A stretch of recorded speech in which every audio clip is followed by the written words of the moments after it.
جب بچے proper nutrients نہیں لیتے تو اس کا ان کی گروتھ اور ان کی ڈیولپمنٹ کے اوپر بہت زیادہ اثر ہوتا ہے، اسپیشلی ان کی برین ڈیولپمنٹ اور کوگنیٹیو ایبیلٹیز کے اوپر میجر امپیکٹ پڑتا ہے۔ اور اکثر پیرنٹس میرے پاس یہ شکایت لے کر آتے ہیں کہ ان کے بچوں کے ریفلیکسز بہت سلو ہیں اور وہ لوگوں کے ساتھ انٹریکٹ نہیں کر پا رہے، وہ میمورائز نہیں کر پا رہے اپنا لیسن، بہت محنت کرنے کے باوجود ان کا رزلٹ اچھا نہیں آ رہا۔ تو اس سب کا جو مین ریزن ہے وہ نیوٹرینٹس کی ڈیفیشنسیز ہو سکتی ہیں۔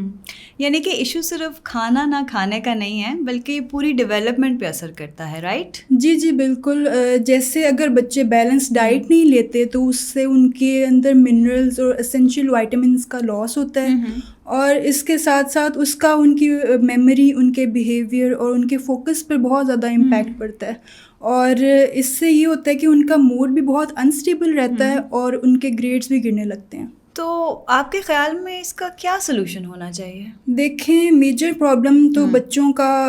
انہیلدی ایٹنگ اور ان کا کھانے کے معاملے میں پکی ہونا ہے، اور اس کیس میں ایک ایسا سپلیمنٹ جس کو میں خود پرسنلی بہت ہیلپ فل سمجھتی ہوں وہ ہے پرو ایکٹ۔ پرو ایکٹ میں وہ تمام ایسے اسینشیل منرلز اور نیوٹرینٹس ہیں جو کہ بچوں کے پراپر ڈیولپمنٹ اور ان کی گروتھ کے لیے بہت ضروری ہیں، اور اٹ ٹیسٹ امیزنگ۔